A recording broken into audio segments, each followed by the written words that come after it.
So she's had a little sniff.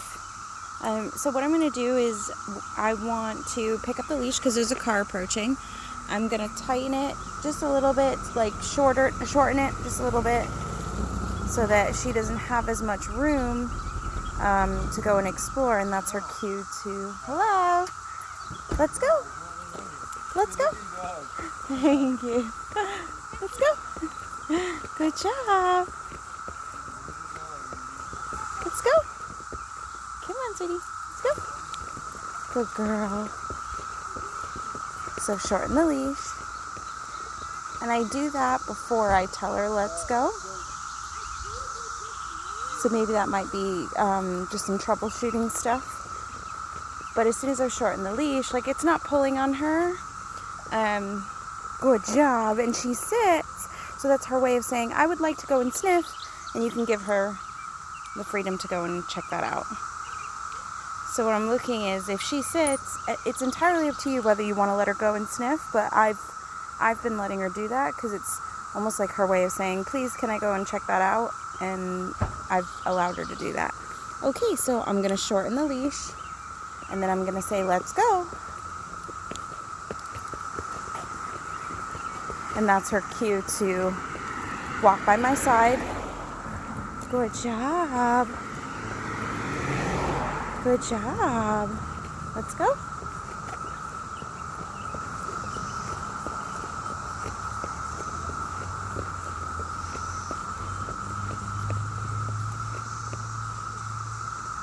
Go sniff.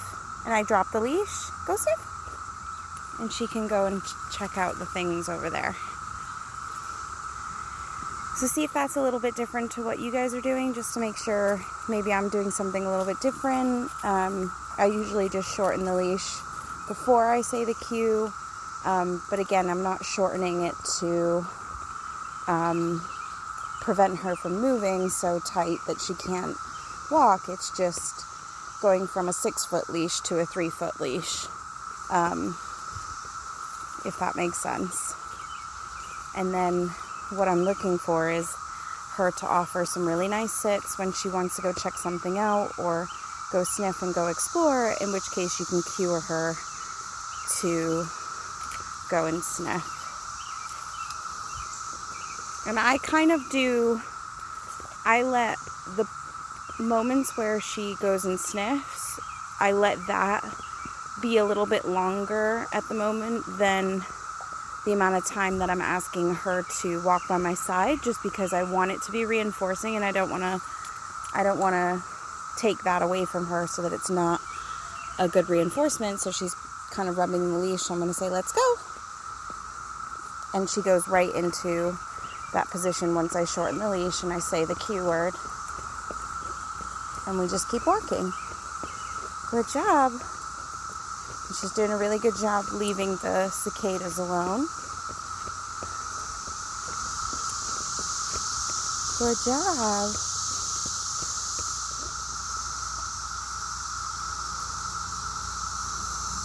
I'm just going to pause and see if she would like to go and check it out.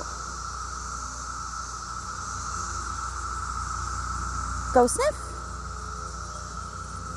She offered to sit, so I let her go and sniff. Good job. Good job. And she's been pretty consistent. I'll say,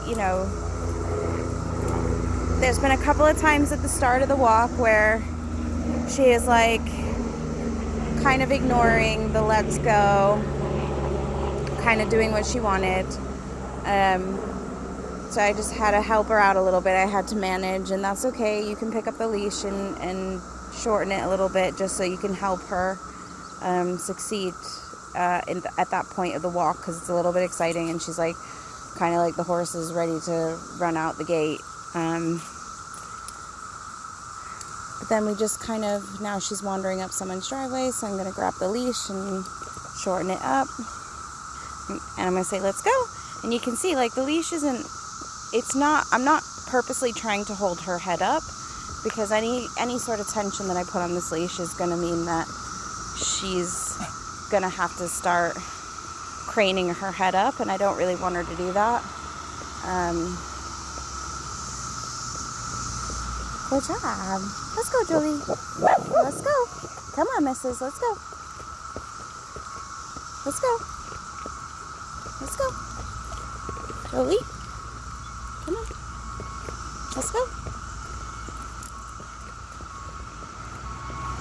So there was a little point where she barked at another dog, and I held onto the leash and I told her, let's go.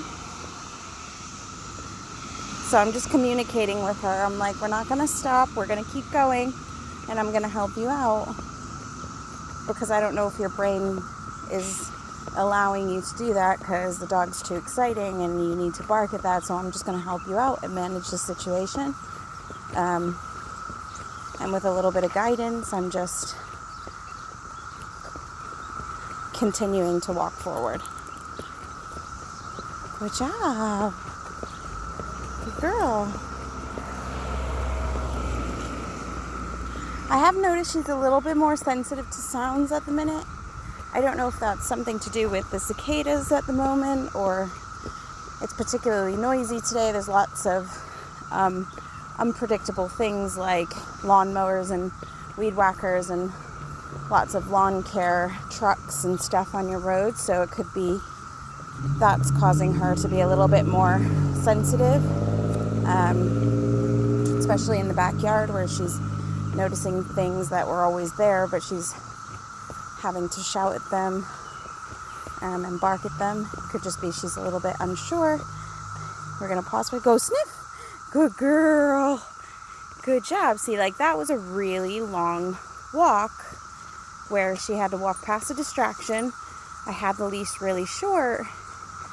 She offered to sit once we got to an area where she could go and sniff, and this is one of the lawns and areas that she's okay to go and sniff. There's no signs on it saying that there's not any dogs aren't allowed, so I'm letting her have a chance to check it out. Good girl. Good job. And she's just getting information. And I want it to be reinforcing because, again, she's not getting lots of treats for this, so I don't want to poison her going and being able to sniff. So I think it's really important that if you're going to carry on using this as a reward, her being able to go and explore and sniff during a walk, it needs to be enough for her to feel like you're not pulling her away from something, if that makes sense. If you're having to pull her away from all of the sniffy spots, you're going to run the risk of poisoning that, so it's not going to be as fun for her anymore. So just be wary of that as you guys go on. I know this is our last session, but just keep that in mind while you're using sniffing and exploring as a reward. Let's go. And there was a cicada on the ground, so I just shortened the leash. She showed a little bit of interest in it, so I was like, shorten the leash and say, let's go. And then we're going to go over to this side of the road. I'm going to look for a sit before I let her. So I'm holding onto the leash. She hasn't offered a sit yet. So I'm just waiting. And we're just pausing here for a minute.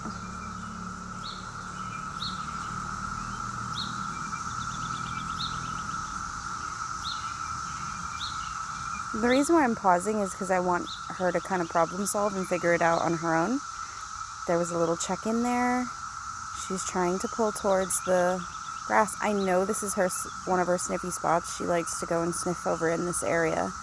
Yeah, go sniff. So as soon as I see her butt drop onto the ground, I'm like, drop the leash. I drop the leash. It goes back to a 6-foot leash, and she can go and have a little explore. And you can see here, because I said go sniff, she's walking to the end of the leash. There's a little bit of pulling, but I'm just keeping up with her.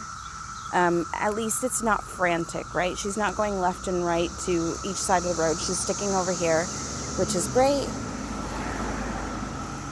And anytime there's passing cars, I just shorten the leash again, just because I don't want her to get startled and to run out in front of the cars. So it's mostly a safety response. But I told her she could go and sniff, so we're going to keep going. Good job. Good job. You're a good girl. So clever. You're so clever. And her tail's wagging like she's still enjoying herself. And that's kind of like that body language I'm looking for.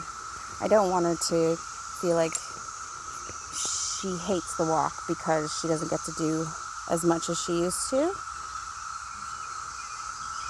Are you ready? Are you ready? Oh my goodness, you're so good. Okay.